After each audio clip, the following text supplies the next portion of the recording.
Fala, criatura! E aí, beleza? Professor Zé Soares, sejam todos muito bem-vindos ao canal Paralelo 16. Nós estamos aqui retomando as nossas atividades depois de um período sabático aí para refletir, para repensar nosso projeto e agora voltamos com tudo. Estou aqui acompanhado do meu fiel escudeiro, professor Marcos. Seja bem-vindo, boa tarde, boa noite, bom dia. Fala pessoal, tudo bem? Professor Marcos aqui, Paralelo 16 de volta na ativa e vamos que vamos. Então, se você irá fazer Enem, prestar vestibular, fique atento às nossas postagens aqui, se inscreva no nosso canal, ative o sininho das notificações e eu vou pedir para a nossa produção rodar a vinheta. Roda a vinheta, produção!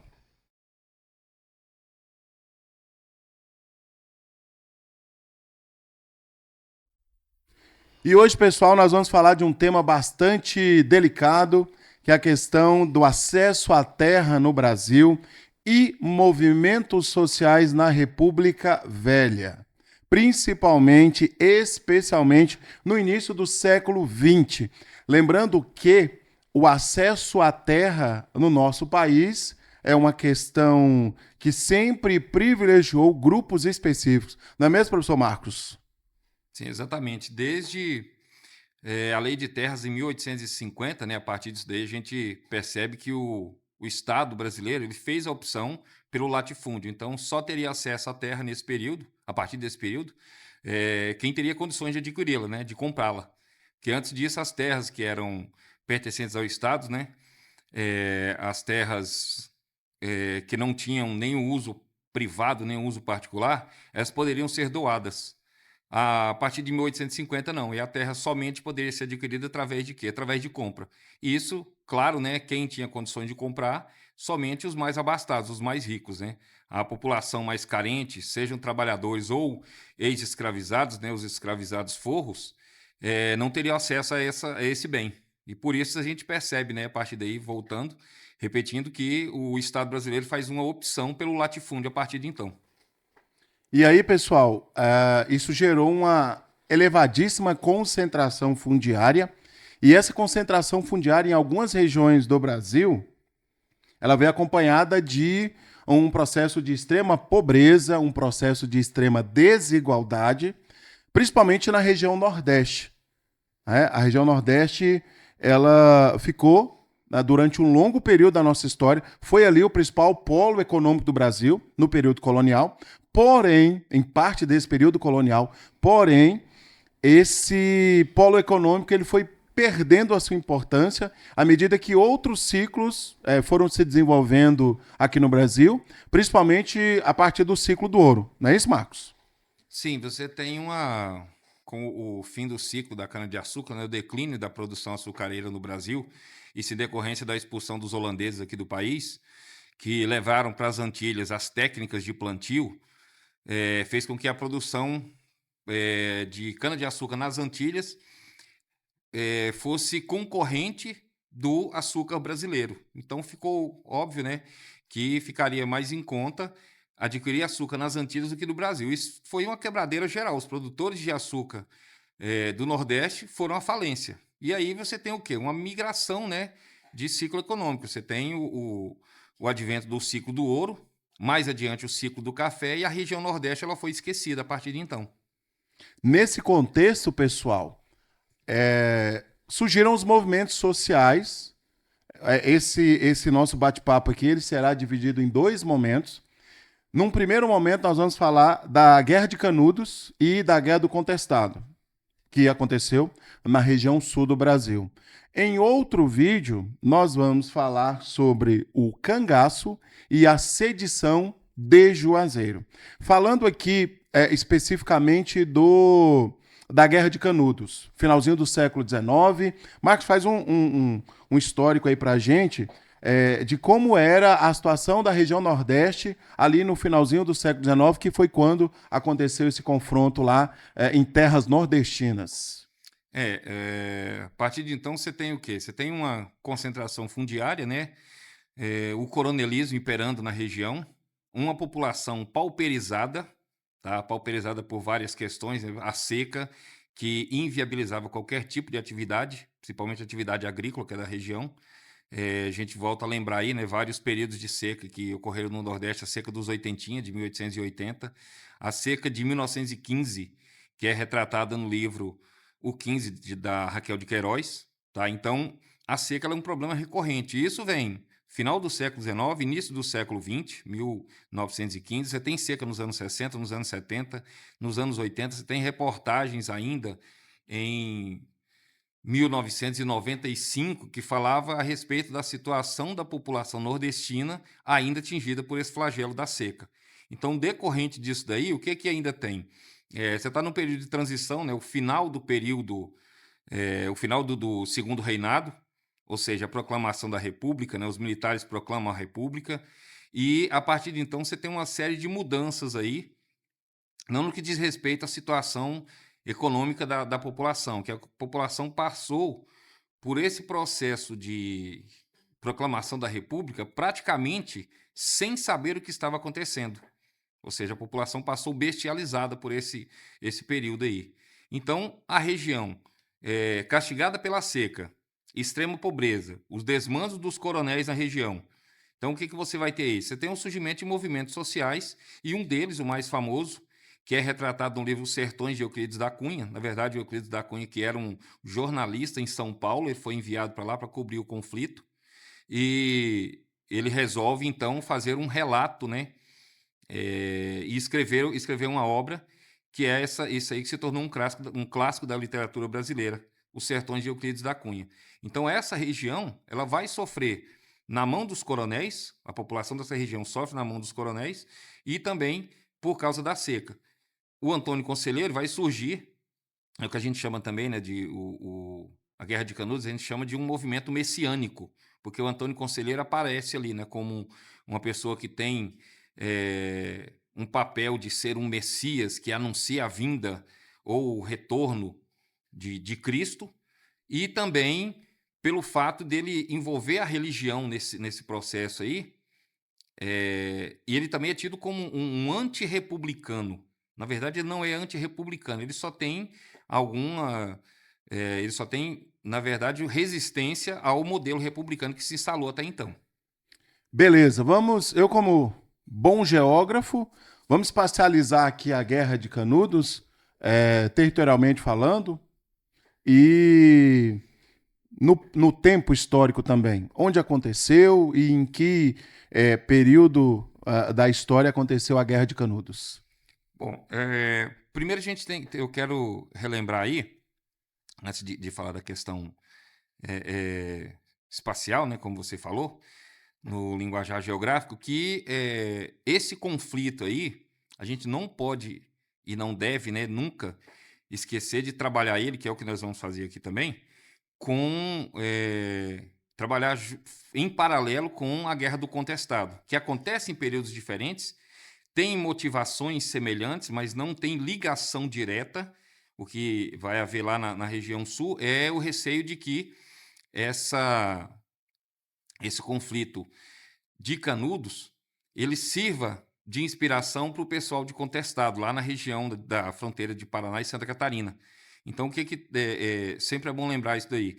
Trabalhar esses dois assuntos em paralelo. Quem for estudar para Enem e vestibulares, sempre está fazendo um paralelo entre os dois, não porque tenha relação direta, mas porque eles têm semelhanças muito fortes e que podem, em alguma questão, ser comparadas. Certo, vamos lá. E aí, qual foi o estupim assim, para dar início à Guerra de Canudos? O principal agente motivador, assim, que foi determinante. Agora sim, nós aqui do Arraial de Canudos, nós estamos aqui em guerra contra as tropas federais ou locais. Bom, veja bem, o Antônio Conselheiro, ele andava pelo sertão, sertão da Bahia, tá? E ele anda fazendo suas pregações, como eu falei, um movimento messiânico. Então, em vista disso, ele consegue cada vez mais atrair uma quantidade enorme de seguidores. Essas pessoas que estão ali lançadas à própria sorte. Tinha seguidor sem ter rede social. Exatamente. Ele lançou os seguidores antes mesmo de ter rede social. Então, ele vai atraindo cada vez mais seguidores ali, e essas pessoas vão se aglomerando em torno dele. Ele aconselhava, e daí vem a alcunha dele, né, de Antônio Conselheiro. Dizem que ele era casado, tinha uma esposa, né, e ele foi traído por ela, e aí ele resolveu sair pelo sertão pregando. Ok, atraindo esses seguidores aí, eles resolvem se instalar na região que é conhecida como Belo Monte. E aí vão construindo casas simplórias, casas de pau a pique, tá? Que é aquela casa feita com galhos de árvore e depois revestida com barro. E cada vez mais eles vão trabalhar num sistema comunitário. A produção lá é comunal, o que eles plantam e produzem é dividido entre eles, e vão formando uma sociedade que cada vez mais, ou seja, no meio daquele sertão, de uma pobreza extrema, ele consegue produzir e está prosperando em meio a uma região de seca. Cada vez mais vai atrair pessoas. Canudos chega a um certo tempo, ali no seu auge, de ter de 20 a 30 mil habitantes. Isso é uma quantidade gigantesca, né, para aquela região. Então, a partir daí, lembrando que, olha só, Canudos ele passa a produzir, dentre outras mercadorias que são vendidas, ele vai ser exportador de couro de bode, certo? Então a produção ela atendia tanto a demanda de mercado interno quanto mercado externo também? Eles chegavam a exportar? Sim. Ou a produção ficava aqui no Brasil mesmo? Não, chegaram a exportar também. Eu não estou me recordando para qual região, mas chegava a exportar couro de bode. Então, veja só, isso daí, porque também eles questionavam outra coisa por parte do governo. Como eu falei assim, a região sempre foi desassistida, né, pelo Estado. E o que o Estado fazia? O Estado somente cobrava impostos, mas os benefícios desses impostos não eram revertidos para a região. Então, eles se recusavam a pagar impostos. E aquilo lá, a gente trata a Guerra de Canudos até como a guerra de brasileiros contra brasileiros. Ou seja, uma cidade que vai surgindo no meio do sertão e que está alheia, está à margem dessa república. O Antônio Conselheiro, como eu disse, ele era tido como antirrepublicano, mas na verdade ele questiona algumas atitudes do governo republicano, que não dá assistência nenhuma. Então, por conta disso, eles vão atrair a atenção do Estado, porque não recebe mais impostos, a atenção dos poderosos, dos grandes produtores rurais, porque eles não tinham mais ali uma mão de obra disponível, mão de obra barata, tá? Então, por isso que vai ter início esse conflito. No primeiro momento, vai ter um ataque em que eles são vencidos, as tropas são vencidas, e aí, ou seja, uma coisa até vergonhosa, né? Soldados armados vencidos por homens, portando somente foices e pedaços de pau e enxada. Então a primeira reação das autoridades, tanto em nível regional quanto federal, foi o quê? Foi um envio de tropas para tentar conter esse movimento, que acabou essa investida aí das tropas federais, acabaram não surtindo muito efeito, correto? Sim.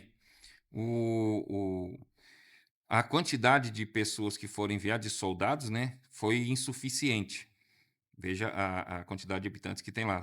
Em Canudos, em torno de 20 a 30 mil. Estima-se isso daí. Então, foi feita uma primeira tentativa, não obtiveram êxito, e aí depois uma segunda tentativa, que não obteve êxito também. Eles só vão, os assentados de Canudos só vão ser vencidos quando são enviadas tropas federais. Então, até a segunda intervenção, eram de tropas locais. Tropas estaduais. Certo. Aí, eu te fiz uma pergunta, e você acabou falando, mas faltou um detalhezinho. O tempo, o período que aconteceu a guerra? Finalzinho do século XIX? Final do século XIX, 1895, 45 a 97. Então foram 3, 4 anos de guerra aí. Isso. Aí a intervenção... 2 anos. A intervenção das já tropas... na República da Espada. Certo. Então a intervenção das tropas federais, ela vem a partir de que momento? Que as duas primeiras foram de tropas locais, né? Isso, que foram vencidas. Aí sim, o governo federal envia tropas para lá, tá? Já em 1897, e aí eles vão soldados armados, são enviados canhões também. Então, a partir daí, o conflito ele se torna uma coisa para a região e para quem estava envolvido, uma coisa de magnitude assim, até então nunca vista. Tá? E os assentados de Canudos, a ideia era buscar estabelecer ali uma política, um programa de redução da pobreza e redução da desigualdade, correto? Sim, em primeiro momento, a sobrevivência, né? Sim. A sobrevivência deles naquela região. Então, eles vão se assentar ali, eles queriam simplesmente constituir a sua comunidade e lá permanecer, certo? Sem intervenção, queriam viver alheios à república, alheios ao Estado, certo? Alheios ao governo. Só que o Estado não vai permitir isso daí. O Estado precisa ter o controle, né, sobre essas pessoas aí. E aí, a partir da intervenção federal, os assentados lá em Canudos não conseguem mais resistir por conta da diferença bélica que existia entre... Diferença bélica e... diferença bélica, a quantidade de soldados também, né? A quantidade da tropa era bem superior às anteriores, tá? Você pode ver isso aí. Tem um filme que retrata bem a história de Canudos, que tem o Paulo Betti, Marieta Severo, a Cláudia Abreu, o Zé Wilker no papel de Antônio Conselheiro, que é Canudos. Eu não me recordo direito, acredito que seja de 1992, certo? Então, a partir daí, com esse último ataque das tropas federais, aí eles foram vencidos. A maioria, grande parte foi morta, outros fugiram, e aí no final, até no livro do Euclides da Cunha, lá na última parte, fala, né, que restaram 2 homens feitos, um velho e uma criança, se eu não me engano. Então, o Arraial de Canudos ele foi totalmente destruído, tá certo? Então, por isso que a gente, repetindo aí, né, a gente trata esse Arraial de Canudos como sendo a guerra de brasileiros contra brasileiros. Ou seja, as tropas federais atacando o seu próprio povo. O exército brasileiro atacando o seu próprio povo. O que é uma contradição no que diz a respeito da função, né, do exército aqui para a gente. E aí, a partir dessa intervenção federal, os assentados foram derrotados, né? Falam aí em mais de 25 mil mortos. E, de fato, assim, Marcos, o que ficou como legado ali de Canudos para a região, né? Se teve alguma mudança nas condições das pessoas ali da região, e o que ficou de legado para a história do Brasil, porque foi um movimento social de extrema importância, né? E de extrema relevância. Em um período da nossa história que não aconteciam tantos movimentos sociais assim, né? Os movimentos sociais eram mais setorizados espaçados, né? Em relação ao tempo histórico, né? Então você não tinha uma questão que era constante, né? O que ficou de legado para a região, se é que ficou algum legado, e para a história do Brasil? O que você pode dizer sobre isso aí? Bom, o que fica desse conflito, né, para a gente é simplesmente assim, o desmando do Estado, a comprovação de que, por exemplo, a figura do Antônio Conselheiro, que andava pregando, ele não era um membro do clero, não era um membro da igreja, que ele andava pregando, então ele vai atrair a atenção da Igreja Católica.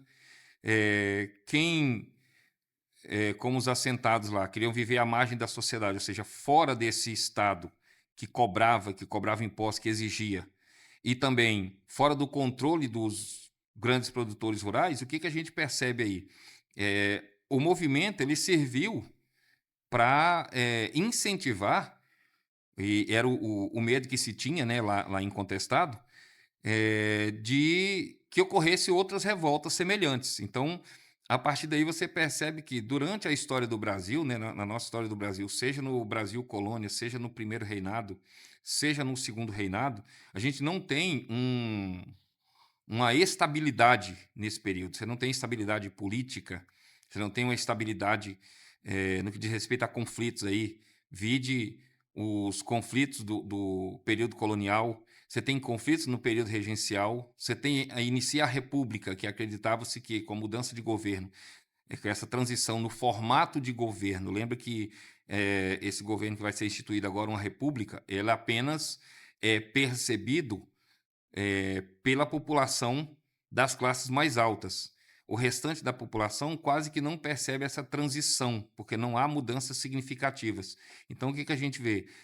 Mesmo nessa mudança, nessa transição do tipo de governo, saindo de uma monarquia, de um modelo de uma monarquia absolutista europeia para um modelo republicano, a gente percebe que ele inicia de forma conturbada, ou seja, há uma insatisfação geral e percebe-se que não há a presença do Estado não se faz por completo nessas regiões.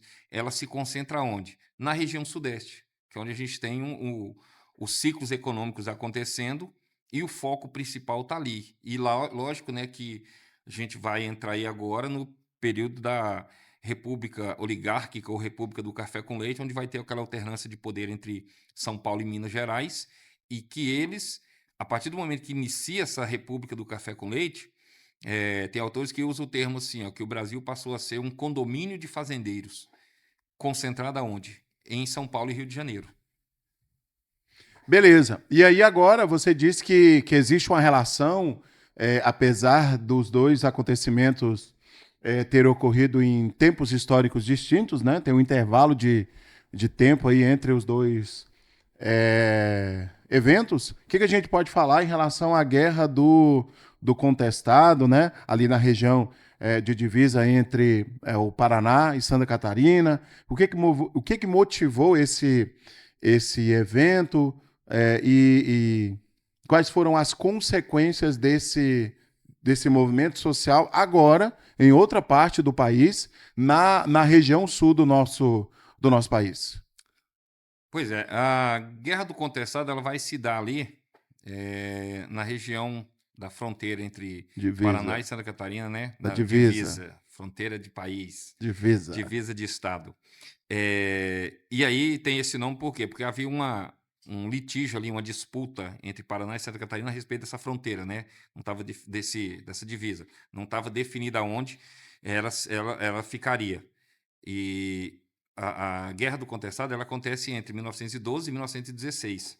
É um dos mais sangrentos da história do Brasil, ou seja, a gente já estava aqui no século XX, já na República Oligárquica, e a partir daí você percebe que ainda tem uma insatisfação da população com o governo. Uma população que continua pauperizada, essa independente da região do país, e que busca o seu acesso à terra. Tá? Então a gente percebe isso daí logo de início desse conflito. E aí você tinha ali, foi uma área que foi construída, né, uma ferrovia, não é isso? Uhum. Então, a construção dessa ferrovia acabou atraindo uma grande quantidade de pessoas, mão de obra ali, que foi amplamente utilizada, e depois essa galera ficou sem emprego, ficou sem trabalho, ficou sem renda, não é isso? A região é uma grande produtora de erva mate também. Então tem a produção de mate e você vai ter essa construção de uma estrada de ferro que vai ligar se não me engano, o Rio Grande do Sul até São Paulo, tá? Então os trabalhadores vêm para você vem pessoas de várias regiões do país, principalmente ali sudeste e mais centro-oeste, até nordeste, né? Em busca de trabalho. Era muito comum nessas levas migratórias aí, vamos dizer assim, dentro do país em busca de trabalho. Vide os retirantes da seca, né, os nordestinos retirantes da seca, que vinham para São Paulo, como eles falavam, vinham para o sul. Então, terminada essa construção aí, eles não queriam se retirar dessa região. Tá? E aí é que gera o problema, porque você tem aí, de um lado, produtores rurais e do outro estado pressionando esses trabalhadores. Inclusive até os produtores rurais formando milícias armadas para expulsar esse pessoal de lá. Beleza. Aí nessa época, o presidente do Brasil, Hermes da Fonseca, correto? Isso. Então, a medida tomada pelo governo brasileiro foi envio de tropas federais também. Aconteceu esse confronto e finish. Acabou a guerra? Não, aí... Foi um confronto muito sangrento, né? Foram 4 anos, Foi. né? 10 mil mortes, mais ou menos. Isso. E aí, no decorrer da guerra, o José Maria, que era o principal líder, foi assassinado, né? E aí acredito eu que, se eu estiver errado, você me corrija, mas quando um evento dessa magnitude, ele perde a sua principal liderança, então as coisas começam a caminhar para o fim, ou não?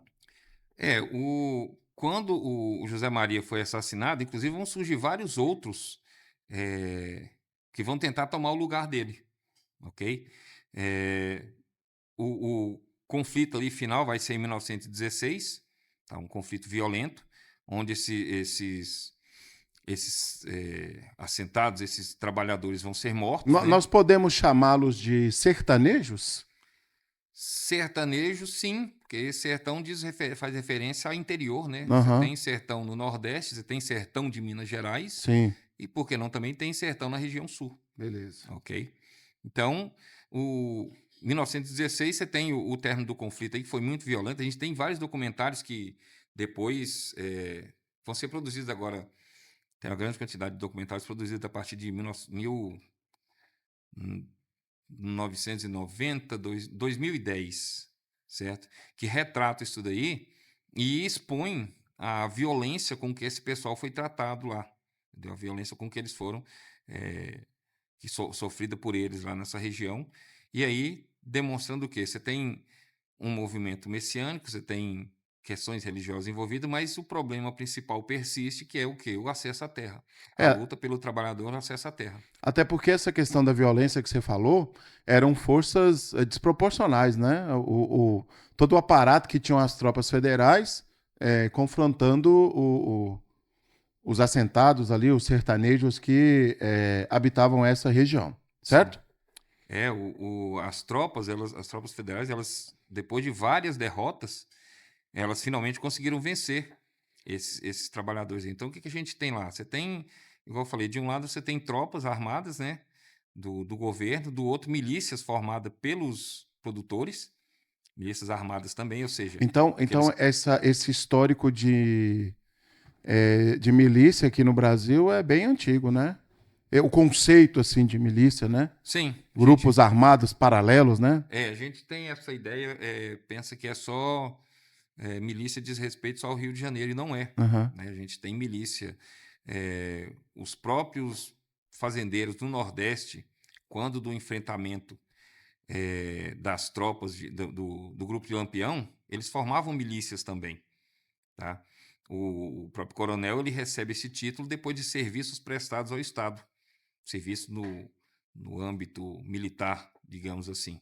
Então, como uma recompensa que o Estado vai dar a eles, dá o título de coronel, um coronel que nunca fez parte dos quadros do Exército. Então, a questão da milícia ela sempre vai existir, ou seja, um grupo armado paralelo que, inclusive, defende o interesse de uma determinada categoria, de uma determinada classe. Geralmente está voltada contra quem? Contra a população mais carente. Certo. Lembrando que, se você ainda não nos conhece, você que está acompanhando o nosso canal, e futuramente nós vamos partir para outras mídias também, vulgo Spotify. Eu vou dar um spoiler aqui do nosso projeto. Nós estamos falando de Goiânia. E aí, no estado de Goiás, também aconteceu nos anos 20 um movimento messiânico semelhante, né, ao que aconteceu tanto no Nordeste, quanto na região de Canudos, quanto na região de Contestado. Né? Nós temos aqui,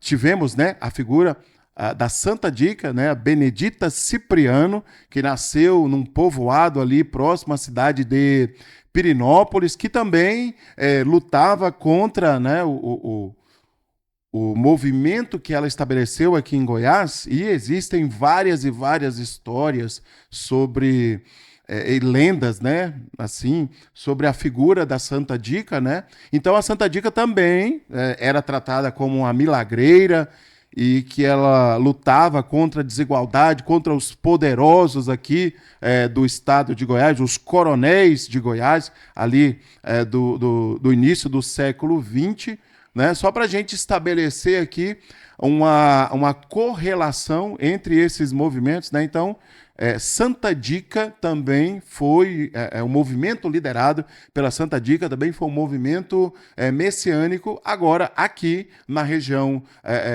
do interior do Brasil, né, no sertão de Goiás, como o professor Marcos colocou. Beleza, pessoal? Professor Marcos, eu quero agradecer aqui. Esse é o primeiro de vários e vários episódios que nós vamos gravar, né? Obrigado aí pela parceria. Obrigado, pessoal. Eu que eu agradeço aí. Nos acompanhe nas redes sociais, como o professor Zé falou. Obrigado, José, pelo convite. Pela sociedade, aí, né? Já deixou de ser um convite, o negócio está ficando sério. Daqui um dia tem CNPJ. Então, queria agradecer a todos que nos seguem aí. Continue seguindo, que muitas coisas boas virão a partir de agora, tá?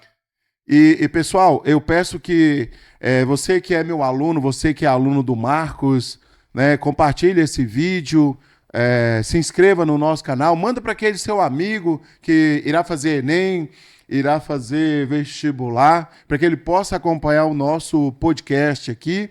E eu vou deixar na descrição aqui os links das nossas redes sociais no Instagram e novidade aqui para vocês agora, nós estamos migrando também para a rede social vizinha. Depois de muito tempo, nós teremos vídeos também lá no Teco Teco, não é isso? Então, nos acompanhe nas redes sociais, né? Um forte abraço, até o próximo episódio, né? Lembrando que os cães ladram, mas a caravana não para. Valeu!